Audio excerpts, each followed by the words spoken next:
Her name is Hind Rajab, and she was just 5 years old when she was killed with her family trapped in a vehicle.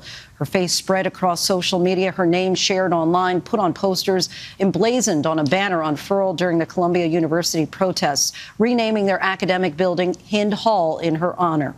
In tonight's Prime Focus, ABC's Marcus Moore reports on Hind's death and retraces the moments right before she died, on the phone with medics, pleading for help. Monday, the 29th of January, Gaza City. 5-year-old Hind Rajab is scared and alone.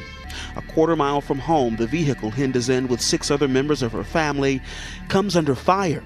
Medical dispatchers at the Palestinian Red Crescent call them on the phone trying to help. At around 2:30 p.m., they reach Hind's cousin, Layan. She's in the back seat next to her, and this is part of that call. Hello? Yeah, by the way, this is literally an incident when recalling on CNN, they called Hind, who is 6 years old, a woman. Call her a woman, a young woman. Or 5-year-old, sorry. Not that it matters. I mean, 6'5", what are we talking about here? It's a baby, okay? It's a child. الو مرحبا الدبابة جنبي انتوا متخبيين؟ في السيارة احنا جنبينا الدبابة. As shots ring out,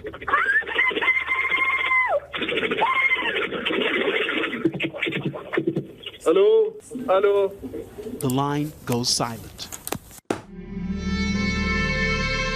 Moments later, it is Hind who picks up the phone. ميتين؟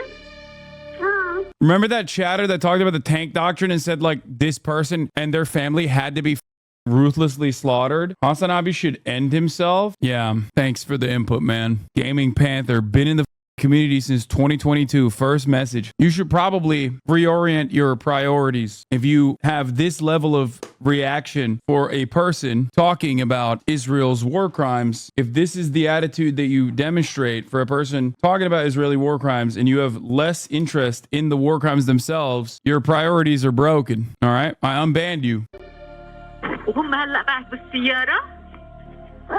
Just after 5:40 p.m., 2 paramedics, Yusuf Zaino and Ahmed Al-Madhoun, are urgently dispatched to where Hind is trapped and surrounded, roughly 2 miles away. By this time, Hind has been on the phone for more than 3 hours, and it's getting dark.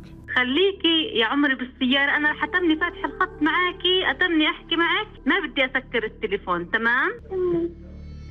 الدبابة جنبية. الدبابة وين؟ جنبية. الدبابة جنبكم؟ عم تتحرك ولا واقف؟ نزل حدا منها؟ هي بتتحرك. هي جاية عليكي من قدام السيارة الدبابة؟ قريب كتير؟ كتير. وعم تمشي؟ By 6 p.m., those paramedics are close. They radio their operators. خليك معي، شايف السيارة أنت؟ لا مش شايف مشغل السيرينا واللواح؟ السيرينا لا. لوحات السيارة ما They blow up the ambulance too. Yeah. Israeli tank doctrine. Yep. I'm shocked that they're doing this. The conversations are not a recreation. It's real audio. Their line goes silent. By now, Red Crescent dispatchers had managed to patch Hind's mother, Wessam, into the call, hoping that it might calm the scared little girl.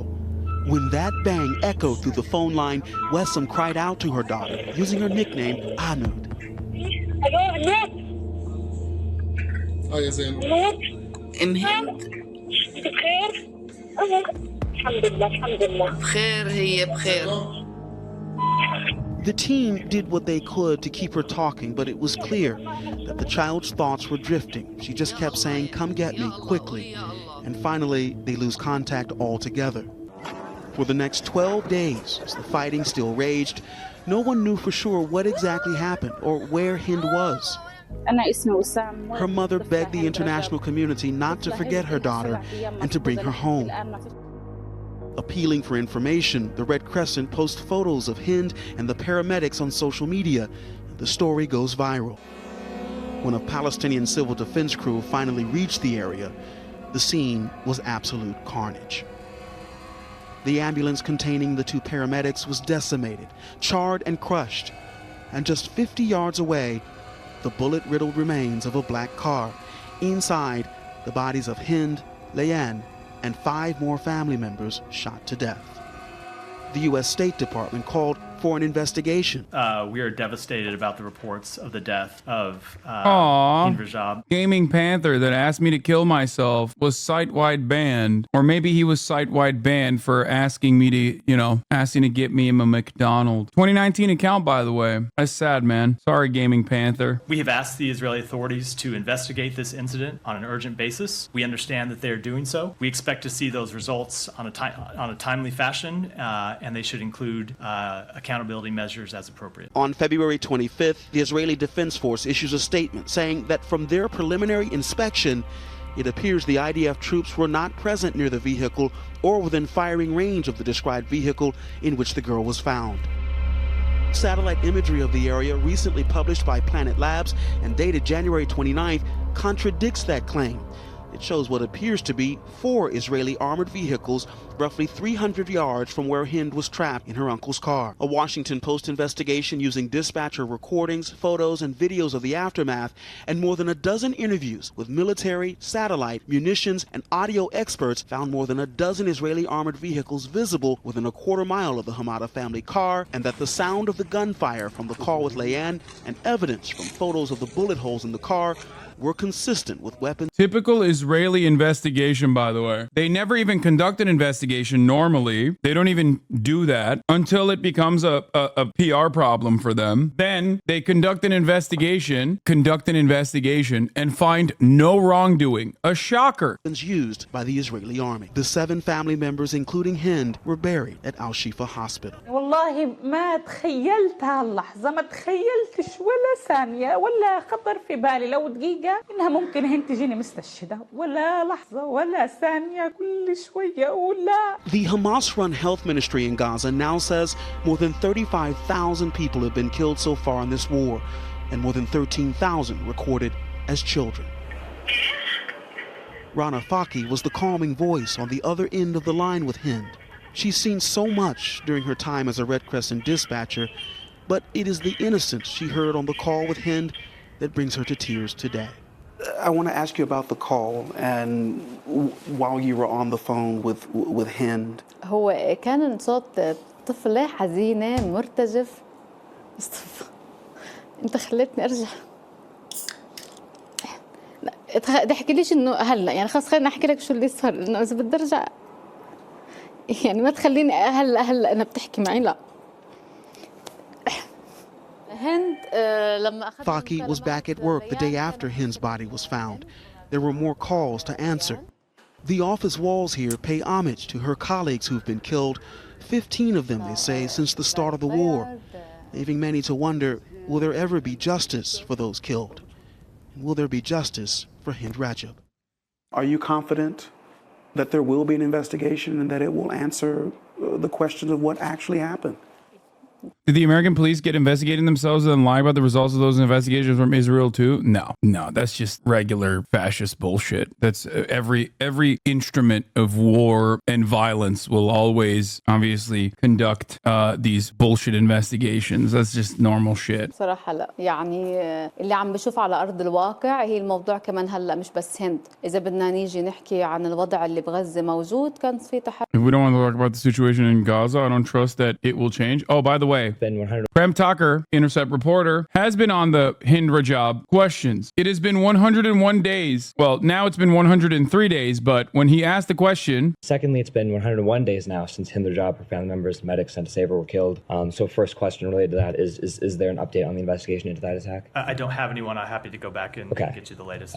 Okay. So she's one of 14,000 kids killed. Israeli forces have killed those World Central Kitchen workers. Of course, there's 100 more. President Biden admits Israel has killed killed civilians with U.S. weapons. We have the delay of the memo as to whether or not the U.S. determines whether Israel has violated national law. With all of this, I understand, there's been a pause on one shipment of weapons. You have said, other shipments are under review. But how did the U.S. feel comfortable sending Israel $17 billion if we can't get answers to any of this? And how can it justify sending any more weapons at this point? So two things can be true at the same time, and two things are true at the same time here. One, that we do have concerns about certain ways that Israel has conducted operations. We've been open and forthright about those. We've engaged with the government of Israel about ways they can improve their operations to minimize civilian harm. We've seen them take some steps. We haven't seen them take enough, and of course, that has led us to have concerns about how a Rafah operation would unfold. That is one thing that's true. The other thing that's true is that we are committed to Israel's defense. Israel is a democracy. He's saying this as an answer to the ruthless murder of a 5-year-old and her entire family and the subsequent medics that came in a clearly defined ambulance. Like, Israel has a right to defend itself against a 5-year-old, her entire civilian family, and the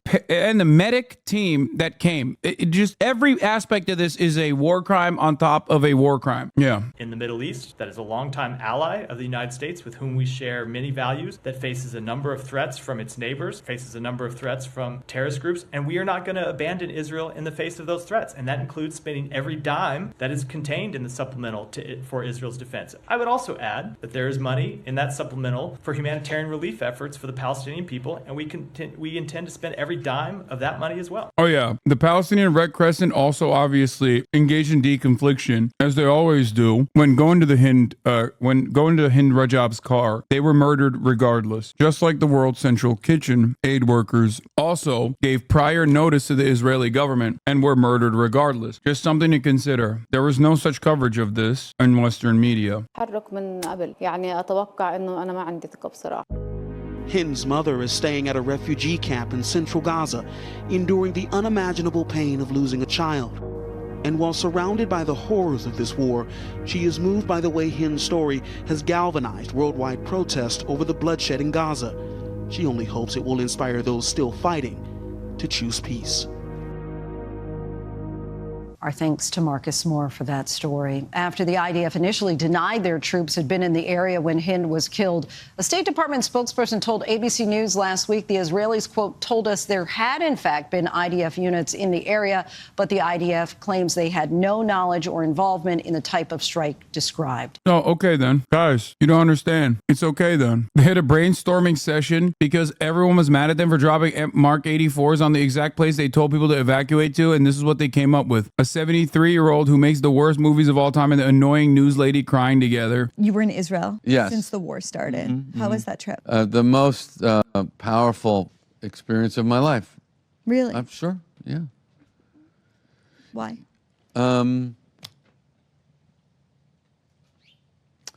You just...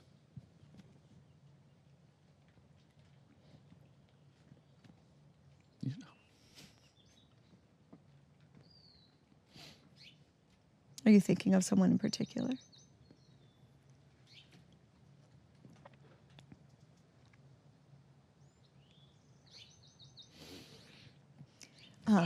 The thing is, this would totally be a valid feeling in any other context. Israel took away the right or the moment to grieve from people by immediately, on the day of, and then immediately after, launching an unimaginable campaign of violence. It's also, it rings hollow when you see him do this 8 months after. This instance in the north barely scratches it in the south. Interior police have been engaged in Operation Good Neighborliness, where they arrest pals en masse because of 5 supposed suspects. For a week now, thousands have been locked in their homes, facing police brutality and raids as cops roam the streets. 8-year-olds have had guns pushed against their chests, students beaten. It's ironic Tirabin is next to Rahat, the Bedouin town attacked on October 7, paraded by Israeli libs for months. It's ironic to call this honesty. That's cool, man. This is going to turn the page. It's really going to move the needle back in the direction you want to. John Kirby likens Israeli airstrike that killed civilians to U.S. bombings in Iraq, Afghanistan. We did the same thing. Bro, that's a self-report.